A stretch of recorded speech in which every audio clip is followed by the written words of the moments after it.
وقت سے امام زمانہ کی پیدائش پہ مشکل یہ ہوتی ہے کہ وہ آتے ہیں اور اعتراض کرتے ہیں. ہمارا امام عزیزان محترم خدا نے خلقت کے بہت سارے طریقے بیان کیے. سب سے پہلے آدم اور حوا، خلقت کا ایک طریقہ تھا. اس کے بعد کیا تھا؟ وہ پرندے جو حابل و قابل کے وقت آئے، خدا نے دوسرا طریقہ بیان کیا. تیسرا ناقہ صالح، وہ تو پہاڑ سے نکلا، ناقہ صالح تھے تو اس کا بیٹا. چوتھا طریقہ خدا نے اس کا بیان کیا. خلقت کا پانچواں طریقہ حضرت ابراہیم علیہ السلام کو بیان کیا. ایک طریقہ حضرت موسیٰ کا بھی بیان کیا. خلقت موسیٰ کا بھی کیا تھا؟ فرعون نے کیا کیا تھا کہ گھر میں جا کے چیک کرو، اگر لڑکی ہو تو چھوڑ دینا، لڑکا ہو تو ذبح کر دینا. ایک پوری پولیس بنائی تھی. اور موسیٰ ابن عمران کی والدہ کا نام کوئی بھی نہیں بتاتا. ہم پہ تو نرجس خاتون پہ اعتراض ہوتا ہے. موسیٰ ابن عمران کی والدہ کا کیا تھا؟ حضرت موسیٰ کے لازمی ان کے گھر پہ روزانہ پولیس آ رہی تھی، چیک کر رہی تھی کہ آیا لڑکا ہے یا لڑکی. لیکن ان کا حضرت موسیٰ کی خبر کسی کو نہیں تھی. ایسے بہت سارے لوگ ہوتے ہیں جن کی خبر نہیں ہوتی. اور پھر جو طریقہ ہمارے ائمہ کی دنیا میں آنے کا ہے، اس پہ لوگ اعتراض کرتے ہیں کہ خدا نے وہی طریقہ قرآن میں موسیٰ کی ولادت کا بیان کر دیا. وہ ہم سے بیان کرتے ہیں تو خدا سے وہ دلیل دو، وہ طریقہ بھی خدا سے دلیل دو. اور پھر موسیٰ کو موسیٰ کی کا ایک صندوق اور پانی، اس وجہ سے ان کا نام پڑ گیا موسیٰ. بس میں سے بہت آگے نکل کے نجف کی طرف میں نے آنا ہے. صرف یہ موضوع موسیٰ کا ہے، یہ موسیٰ کے زمانے میں. اور اس کے بعد کیا ہوتا ہے؟ موسیٰ نے کیا کرا؟ ایک فرعونی کو مار دیا. اس کے اندر پھر کہا ہے کہ ہمارے برادران ہم پہ اعتراض کرتے ہیں. کیا اعتراض کرتے ہیں؟ کہ دیکھو نبیوں سے گناہ ہو گئے. وہ عصا اور زم کے معنی اسی کے اوپر لے لیتے ہیں کہ نبی گنہگار ہے تم انسانوں سے. اگر نبیوں سے گناہ ہو گئے تو پھر ابن آدم سے کس بات کا سوال؟ ابن آدم سے کہ عصا کے معنی وہی ہے جو تم لے رہے ہو، زم کے معنی وہی ہے جو تم لے رہے ہو. یہ بات تو معلوم ہے. فرعون کے قانون کے مطابق تو موسیٰ گنہگار ہے. فرعون کے قانون کے مطابق تو موسیٰ گنہگار ہے. تو اللہ کے قانون کے مطابق تھوڑی ہے. اللہ کے قانون کے مطابق تو خدا کے بالکل پاسا ہے. اللہ کے قانون کے مطابق بس. اس کے بعد کیا ہوتا ہے؟ موسیٰ اس مقام کے اوپر آ جاتا ہے. اس ساری چیزوں کو ذہن میں نظر رکھیے. کہا جاتا ہے حضرت شعیب علیہ السلام کا مدائن کا تذکرہ ایک سے زیادہ مرتبہ قرآن مجید کے اندر ہے. ایک سے زیادہ مرتبہ مدائن کا تذکرہ ہے. اب حضرت موسیٰ کی قوم کون ہے؟ انعمت علیہم، جن کے اوپر نعمتیں نازل ہوئی. وہ کون ہے؟ بنی اسرائیل، جس کو خدا نے سب سے زیادہ نعمتیں دی. پھر خدا نے کہا بدترین قوم، بدترین قوم، نبیوں کی قاتل قوم. نعمتوں سے مطلب کیا ہے؟ نعمتیں کون ہے جو قاتل ہے؟ نعمتوں سے مطلب سے انعمت علیہم. یہ 12 ائمہ ہیں. میں اس موضوع پہ نہیں جانا چاہتا، اس میں میرا نہیں جانا، اس کو بتانے کے لیے تھوڑا موٹا موٹا اپنے ذہن میں رکھیے گا. اگر اس میں گھس گیا تو موضوع کہیں اور چلا جائے گا. بس حضرت موسیٰ علیہ السلام کو نعمتیں کون ہے؟ صرف 12 ائمہ ہیں. ہمیں ان کے راستے پہ چلنا ہے. اور قرآن نے ظاہراً بنی اسرائیل کی جس کو منصوبہ دیا، نعمتیں دی، کسی اور قوم کو نہیں دیا جتنی نعمتیں بنی اسرائیل کو آئی. اور پھر خدا نے کہا یہ بدترین قوم. عزیزان محترم، خلاصہ میں ساری باتوں کو سمیٹتے ہوئے موسیٰ نے حضرت شعیب کے پاس آیا. شعیب کی بیٹی سے شادی ہوئی اور اس کے بعد پھر یہاں آگ لینے آئے تھے. اس مقام کے اوپر آگ لینے آئے تھے. تو یہاں سے خدا نے ان کو نبوت دی، نبوت لے کے چلے گئے. پھر قوم کو نجات دے دی. نجات کو دینے کے بعد اب قوم کیا ہوئی؟ خوشحال ہو گئی. اتنی خوشحال ہو گئی کہ ان کے اوپر جو ہے ساری نعمتیں آ گئی. پھر کیا ہوا؟ جب یہ قوم پہ نعمتیں آئی تو قوم تنبل ہو گئی. تنبل ہونے کے بعد اب جو بڑائی تھا، کارپینٹر تھا، وہ اپنا کام نہ کرے، روٹی لگانے والا اپنا کام نہ کرے، لوہار اپنا کام نہ کرے، سب ایک دوسرے کو تانا دیں کہ ہمارے پاس تو پیسہ آ گیا، ہمیں کیا ضرورت پڑی ہے کام کی، بیٹھے رہے. آخر یہ قوم آ گئی. موسیٰ خدا کے لیے، خدا کے لیے، خدا سے دعا کرو نارمل ہو جائے. اسی قوم کی خواہش میں موسیٰ کو دعا کرنی پڑی. قوم نارمل ہو گئی. نارمل ہو گئی تو خدا نے ان کے لیے مختلف پیشے دیے. ان میں سے کچھ پیشے ایسے تھے، علم کیمیا تھا. حضرت موسیٰ علیہ السلام کو جب علم کیمیا عطا ہوا تو حضرت موسیٰ نے اسے 3 حصوں میں تقسیم کر دیا. ایک حصہ حضرت یوشع بن نون کو دیا، ایک حصہ حضرت یوحنا کو دیا، ایک حصہ قارون کو دیا. نتیجہ یہ ہوا کہ قارون جو حضرت موسیٰ کا اخیار میں سے بھی ہے۔ اخیار آپ سمجھتے ہیں؟ اخیار کہتے ہیں اس کو ہے کہ جب حضرت موسیٰ علیہ السلام کو طور پہ گئے تھے تو اپنا ہارون کو بنا کے گئے تھے، اپنا وسیع، تو پوری قوم جو پلٹ گئی تھی اللہ چند لوگوں کے، گنتی کے چند لوگ تھے، وہ اخیار موسیٰ کے راتے ہیں، پوری قوم تو وہاں چلی گئی تھی۔ وہ اخیار میں سے تھا، ہارون رشتہ دار بھی تھا، بہت قریبی رشتہ ہے، کیونکہ ذات بھائی جس طرح بہت قریبی رشتہ ہے، پہلے درجے کے رشتہ دار اور بالکل قریبی رشتہ ہے۔ تو عزیزان محترم، وہ قارون، اس کو بھی ایک حصہ دیا۔ حضرت قارون، جو قارون تھا، اس نے وہ ایک گیا نبی اللہ یوحنا کے پاس، اور اللہ کا نبی تھا، اس سے بعد انہوں نے دے دیا، وہ انکار نہیں کر سکتا تھا، وہ علم کیمیا اس نے مانگو دے دیا، سکھا دیا، اس کو پتا تھا یہ حضرت یوشع بن نون کے پاس ہے، حضرت یوشع بن نون سے بھی ایک حصہ علم کیمیا کا اس نے لے لیا۔ یہ دونوں اللہ کے نبی تھے، اللہ کا نبی کسی کو رد نہیں کرتا۔ اس کے بعد یہ اخیار موسیٰ میں سے تھا، یعنی بدترین وقت کہ پوری قوم بنتی ہوئی ساتھ تھا حضرت موسیٰ علیہ السلام کے۔ پھر اللہ نے کہا جاؤ قوم سے پیار و محبت سے تبلیغ کرو۔ حضرت موسیٰ دوبارہ پیار و محبت سے قوم کو تبلیغ کے پلٹی ہوئی قوم کو دوبارہ لے کے آئے، اور پھر اس کے بعد اب سچویشن کیا ہوئی کہ اب قوم میں افراتفری آ گیا۔ کچھ لوگ غریب سے جو امیر تھے وہ امیر تر ہو گئے، جو غریب تھے وہ غریب تر ہو گئے۔ اب قوم دوڑی گیا، یا رسول، یا نبی اللہ، اس کا تو کوئی حل نکالے۔ جو غریب ہے وہ غریب تر ہو رہے ہیں، جو امیر ہے وہ امیر تر ہو رہے ہیں، کیا کریں؟ نبی اللہ کے پاس آئے۔ حضرت موسیٰ کو نے توریت، توریت کے معنی کیا ہے؟ قانون۔ انجیل کے معنی کیا ہے؟ خوشخبری۔ زبور کے پیچھے رہے معنی، قرآن کے معنی کیا ہے؟ آہستہ آہستہ ٹھہر ٹھہر کے پڑھنا۔ اب اس کے بعد واحد نبی ہے جس کو خدا نے توریت تختیوں پہ لکھ کے دیا تھا، قانون، جس کو اللہ نے لکھ کے دیا تختیوں پہ۔ یا نبی اللہ، اس کا کیا مسئلہ ہے؟ نبی اللہ کیا کرے؟ نبی اللہ نے کہا اچھا، اللہ سے پوچھا، اللہ کے پاس آئے، اللہ نے کہا 10 بکریوں پہ ایک بکری تم مجھے زکات دو، اپنی زکات کا مال میں سے۔ اب لفظ زکات آیا، قارون کے جب بیٹھے تو اس نے کہا کہ بھائی یہ زکات کے اوپر اس نے اپنے سارے تاجروں کو جمع کر دیا۔ اس نے کہا اللہ کے خزانے میں کس چیز کی کمی ہے؟ پہلے بھی اس نے منو سلوا کیا تھا، ابھی دوبارہ سے۔ اب اس نے قوم کو بگاڑنا شروع کیا، اس نے قوم کو بگاڑنا شروع کیا۔ کیا کیا؟ لوگوں کو جمع کر کے کہتا ہے کہ دیکھو اللہ ہمارے پیسوں کے پیچھے کیوں پڑ گیا؟ حضرت موسیٰ کے پاس آیا، یا نبی اللہ، اللہ سے کہا ہمارے پیچھے کیوں پڑ گیا؟ بڑی محنت کر کے پیسہ کمایا۔ اللہ نے کہا کہ ہم تمہارے مال کو پاک کرنا چاہتے ہیں۔ انہوں نے کہا بھائی اگر پاک کرنا چاہتے ہو تو آپ کے خزانے میں کوئی کمی نہیں ہے، جتنا چاہے تو قوم کو دے دو، ہمارا تو ایسے ہی مال پاک ہے۔ اللہ نے کہا کہ نہیں، اس میں تمہاری خیر و برکت ہے۔ اس نے کہا کون سی خیر و برکت ہے؟ جب ہمارے پیچھے فرعون پڑا ہوا تھا تب ہماری خیر و برکت تھی، جب ہم بھاگتے پھر رہے تھے تب خیر و برکت تھی۔ ہم نے اتنی محنت کی، دن رات ہم نے محنت کی، یہ مال جمع کیا، اب اللہ ہمارے مال کے پیچھے کیوں پڑ گیا؟ تیرے خزانے میں کس چیز کی کمی؟ نہیں مانے، نہیں مانے۔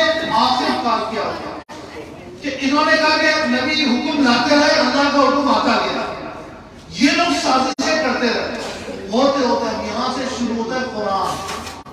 ذرا توجہ رکھیے گا، اور مجھے آپ کی سب کی توجہ ایک سرما پڑے گا محمد اللہ۔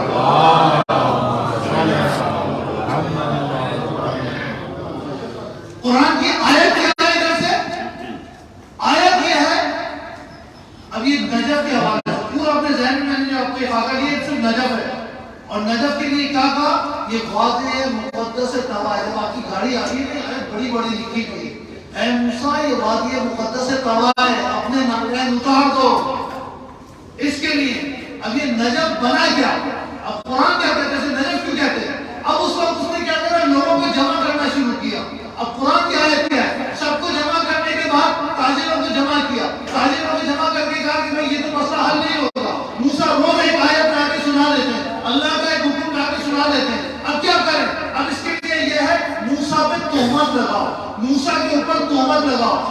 قرآن چل رہا ہے، اس کے بعد توبہ لگا، سب اس پر راضی ہوئے. کس کو راضی کرے؟ کہا قوم کی ایک غریب لڑکی کو، غریب عورت کو اس کے لیے راضی کرو. ایک قوم کی، قرآن یہ کہتا ہے قوم کی ایک عورت کو راضی کیا گیا. اب اس کو راضی کرنے کے بعد کہا گیا کہ موسیٰ کو توبہ لگانی ہے. دوسرے دن نبی اللہ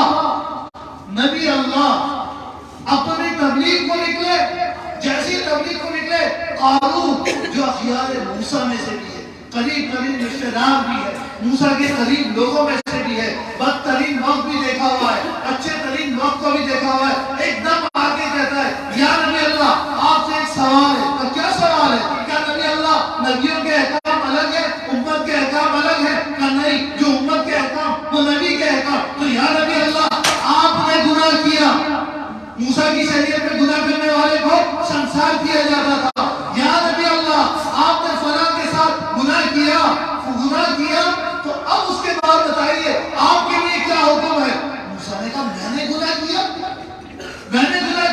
ہاں نبی اللہ. اس عورت کو اشارہ کیا، مجمع میں سے وہ خاتون کھڑی ہو گئی. کہا ہے؟ اس نے کہا کہ اس سے پوچھے آپ نے اس کے ساتھ گناہ کیا. ایک دم سے وہ کھڑی ہوئی. اس وقت نبی اللہ، ابھی ہم قرآن کیا کہتا ہے؟ نبی اللہ کون؟ اللہ کی موسیٰ کلیم اللہ صاحب جلال تھے.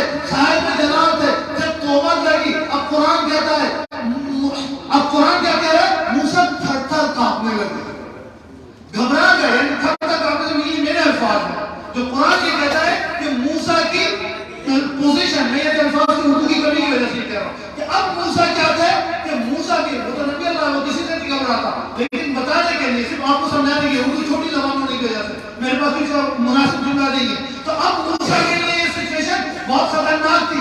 اب جب یہ لگی تو اس وقت کیا ہے کہ یہ قانون کون ہے جس کے لیے قرآن کہتا ہے جس کے خزانوں کی چابیاں قافلے لے کے چلا کرتے تھے. قافلہ کیا ہوتا ہے؟ 3 اونٹ کم سے کم ہو تو ایک قافلہ ہوتا ہے. 3 قافلوں کی جمع قافلے ہوتا ہے. تو قرآن کہہ رہا ہے جس کے خزانے نہیں، خزانوں کی چابیاں، ہر قسم کی چابیاں تھی ان کے پاس. اور اس کے بعد کہتا ہے کہ جس کے خزانوں کی چابیاں یہ قافلے لے کے چلا کرتے تھے. وہ اتنا امیر ترین آدمی اللہ کہہ رہا ہے جس کے خزانوں کی چابیاں قافلے لے کے چلا کرتے تھے. اب وہ نبی کے اوپر جب توبہ لگاتا ہے، نبی نے یہ دیکھا تو اس وقت کیا ہوا؟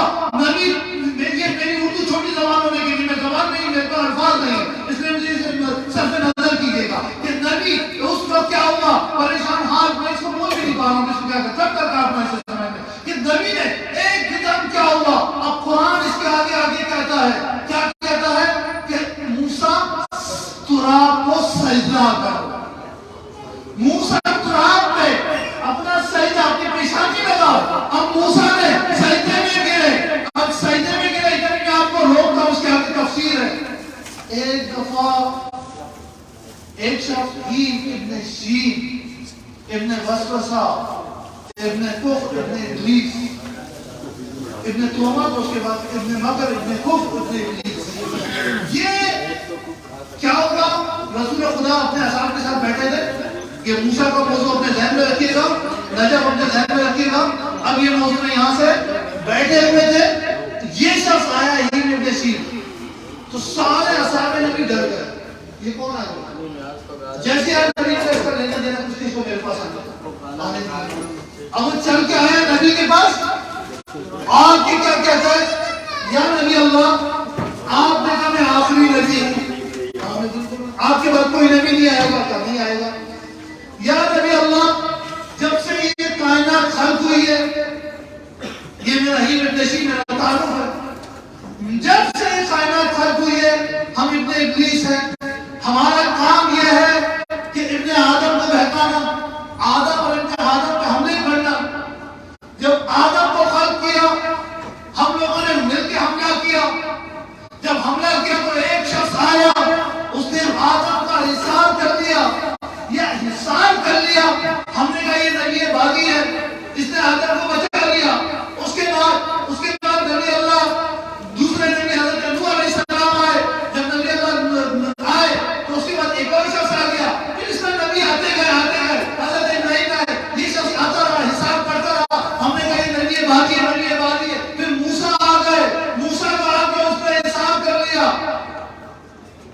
کہ نبی اللہ جتنے بھی نبی آئے سب کا وہ حساب کرتا گیا، سب کا وہ حساب کرتا گیا، آخر میں آپ کا دور آ گیا۔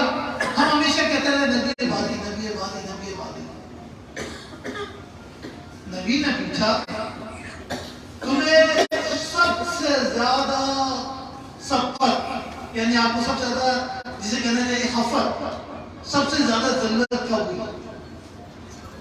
کہنے لگے جب ہم نے موسیٰ پہ تہمت لگائی، جب ہم نے موسیٰ پہ تہمت لگائی، اس شخص نے آ کے دونوں بازوؤں سے موسیٰ کو کھڑا کر دیا۔ اس کے بعد اب ہم یہ کہتے ہیں نبی بادی نبی، اس کے بعد تو کوئی بھی نبی نہیں آ رہا آپ کے بعد۔ وہ شخص کون ہے جس نے تمام نبیوں کا دفاع کیا؟ اب اس کے بعد نبی نے کہا کیا تو اسے پہچان لے گا؟ کیا تو اس کو پہچان لے گا؟ میری خلقت میں ابن آدم کو پہچانا، میں اسے سنی، میں نے تو اسے ہر دور متعدد دفعہ دیکھا۔ تو نبی اکرم صلی اللہ علیہ وسلم نے کنارے پیغمبر کے منبر کے ساتھ امیر المومنین بیٹھے تھے، کہا یا قوم، کہا یا اسد اللہ خالد علی ابن ابی طالب، اس کو پہچانتا ہے؟ اب جو اس نے بولا ہونے کا ایک دم آگ کی طرح بلند ہوا، آگ کی طرح بلند ہوگا، ہاں یہی وہ شخص ہے۔ بس عزیزان محترم، جب ہم موسیٰ کو حکم کیا ہو رہا ہے؟ جب ہم موسیٰ تراب کو سجدہ کرو، میں نے آپ کو یہ کہا موسیٰ تم تراب کو سجدہ کرو۔ اب جو اس نے تراب کو سجدہ کیا، اب یہاں سے تفسیر شروع ہو رہی ہے، دین ابن شین کا یہ قول شروع ہوتا ہے کہ ہمیں سب سے زیادہ خفت کیوں؟ کہتا کہ اب موسیٰ کو دونوں بازوؤں سے پڑھ کے ابو تراب آیا، اب یہاں قرآن کی آیت نہیں لیکن یہ تفسیر ہے۔ اس کے بعد آ کے دونوں ہاتھوں سے کھڑا کیا، اب جو کھڑا کیا اب موسیٰ کا جو وہ پریشان چہرہ تھا اب بالکل بدل گیا، اب موسیٰ کا جلال واپس آیا۔ موسیٰ نے اپنے جلال سے اس خاتون کی طرف دیکھا، اب کیا کہتی ہے تو؟ اس نے کہا یا نبی اللہ، یہ جو تمہارا رشتہ دار ہے، یہ جو شخص قارون، اس نے مجھے بہکایا، اس نے مجھے راز میں غریب عورت ہوں، اس نے مجھے چاندی کی سینی دی، اور سینی دینے کے بعد اس نے ایک مور لگائی، اور مور لگا کے دی کہ تو نبی اللہ پہ تہمت لگا دے۔ بس میں نے اس کے کہنے میں تہمت لگائی، کچھ لوگ دوڑ کے گئے کہ میرے گھر میں وہ سینی موجود ہے، کچھ لوگ دوڑ کے گئے وہ سینی لے آئے۔ اس کا جب جھوٹ پکڑا گیا، نبی اللہ نے ایک سفید رنگ کا جھنڈا لیا اور ایک دم گایا، اور گاڑنے کے بعد اس کے بعد کیا کہا؟ نبی اللہ نے کہا آ جاؤ اس سفید جھنڈے کے نیچے، آ جاؤ تمہیں امان ہے۔ پوری قوم آ گئی اللہ قارون کے اور ایک اس کے ساتھی کے۔ بس قرآن کی آیت اس جگہ آگے کیا کہتی ہے؟ اس جگہ آگے قرآن کی آیت کہتی ہے قارون نہیں آیا تو قرآن نے کہا کھا جا اس کے خزانوں کو، کھا جا زمین نگل جا اس کے خزانوں کو۔ اب جو زمین نے نگلنا شروع کیا تو اس کو کہتے ہیں نجف، اس کو کہتے ہیں نجف۔ کھا گئی سارا دلی علاقہ ہے نا، کھا گئی اس کے خزانوں کو قارون کے، اس کو کہتے ہیں نجف۔ بس عزیزان محترم، جب امیر المومنین ایک امہ کے مقابلے میں گئے تھے نا تو ایک سفید رنگ کا جھنڈا لے کے گئے تھے اور میدان جبل میں گاڑ کے کہا تھا امہ کی مثال نبی کی بیوی کی ہے۔ کون؟ صفورہ۔ کون؟ صفورہ۔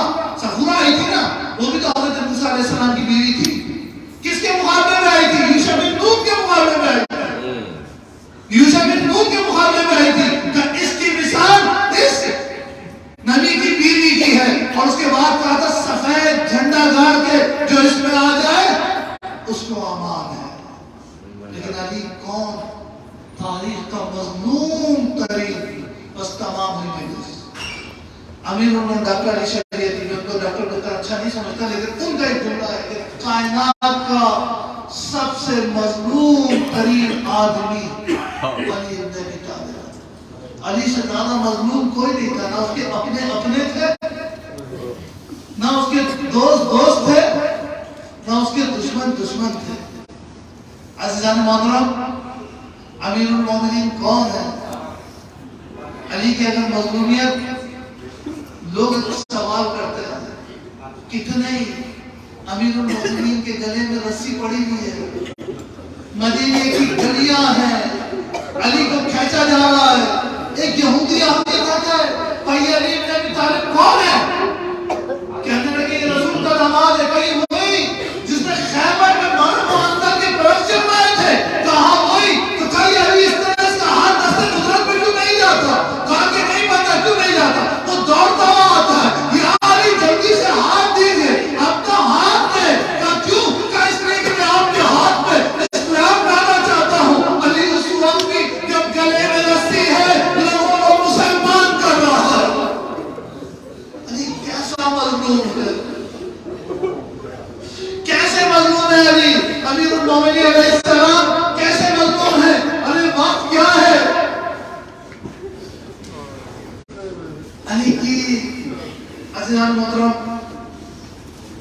میری والدہ کا ایک دفعہ برسی ہوئی تھی اور ایک عالم دین نے مسائل پڑھے تھے، تو من انہیں کے یہ مسائل جو انہوں نے مدینے میں پڑھے تھے تو من ایسے ہی پڑھتا. کہتے ہیں کہ امیر المومنین علیہ السلام کی زندگی میں جب در سیدہ جلایا گیا تو ابن طلقہ کیا ہے، قرآن کی آیت آئی تھی کہ اب اگر یہ مسلمان نہ ہو 40 دن تک، یا نبی کا فتح مکہ ہوا انہیں طلقہ کہتے ہیں، اگر یہ لوگ مسلمان نہ ہو، کون؟ ابو سفیان، معاویہ، یہ لوگ، ان کے لیے خدا نے صحیح آیت دی اگر اب یہ مسلمان نہ ہو ان کی گردنیں کاٹ دو.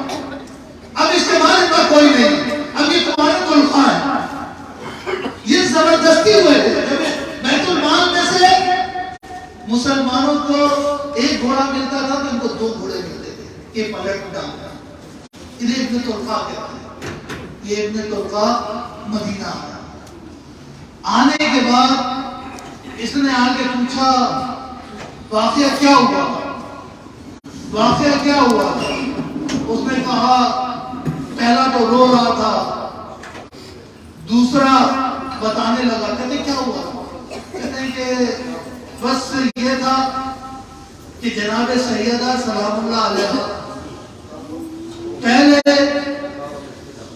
جو ہے مسئلہ یہ تھا کہ روم اور ایران کے سفیروں نے ہماری حکومت کو ماننے سے انکار کر دیا. ہوا کیا تھا جو تمہاری حکومت کو ماننے سے انکار کر دیا؟ انہوں نے کہنے لگے کہ سیدہ نے آ کے دربار میں فدق کا مطالبہ کیا. پھر کیا ہوا؟ یہ لمبا چوڑا قصہ جو اس عالم دین نے پڑھا تھا، اب اس کو مختصر کر رہا ہوں میں کیونکہ اصل موضوع پہ آنا چاہتا ہوں. پھر کیا ہوا؟ کہنے لگے روم ایران کی سفیر نہیں مانے. کہنے پھر کیا ہوا؟ کہنے لگا ہوا یہ جب نہیں مانے گا، جب تک علی بیعت نہیں کریں گے ہماری حکومت کو کوئی تسلیم نہیں کرے گا. علی سے بیعت نہیں کیا. اب پھر کیا ہوا؟ کہنے لگے جب پھر یہ ہوا کہ ہم در سیدہ پہ آئے، ہم نے شور مچایا. جب ہم نے شور مچایا تو جناب سیدہ کی آواز آئی. کہا کہ کس کی ضرورت ہے جو میرے دروازے میں آ کے شور مچاتا ہے. تب پھر یہ ہوا کہ ہم نے کہا کہ اگر علی کو نہیں نکالا تو اس دروازے کو آگ لگا دیں گے. جب یہ آگ لگانے کی آواز آئی تو سیدہ نے اپنے سر پہ چادر ڈالی اور دروازے کے پاس آ گئی. آ کے کہتے ہیں عزیزان محترم نے عجیب جملہ کہا ہے ابن ابی قحافہ. کیوں یہ جملہ کہا تھا؟ کہ یہ عثمان کے دور میں مرا ہے. ابی قحافہ عثمان کے دور میں مرا ہے. اور جب اس کا جنازہ اٹھا تھا نا تو اس کے لوگوں نے ڈھول تاشے بجانا شروع کیے اور جا کے اپنے خداؤں کو یاد کیا اور یاد کر کے کہا کہ شکر ہے اپنے دین پہ مرا، اپنے دین پہ مرا، اسلام پہ نہیں مرا. اب جناب سیدہ کیا کہہ رہی ہے؟ اے فرزند ابی قحافہ تو آیا ہے میرے دروازے پہ. یعنی اسلام کا خلیفہ وہ شخص بن گیا ہے جس کا باپ ابھی تک کافر ہے. یہ آیا ہے میرے اس کے اوپر. بس جب یہ بات سنی کہا پھر کیا ہوا؟ کہا میرے جسم میں تن بدن میں آگ لگ گئی، میرے جسم میں آگ لگ گئی. میں نے کہا میرا باپ تو زندہ نہیں. میں آگے بڑھا، میں نے آگے بڑھ کے کہا نہیں میں آیا ہوں دروازے پر. کہا جب میرا نام سنا تو بیوی نے مجھے مخاطب ہو کے کہا ابن خطاب آیا ہے میرے دروازے پر. عزیزان یہ جملہ کیوں کہا تھا بیوی نے؟ جو تاریخ عرب سے واقف ہے انہیں پتہ ہے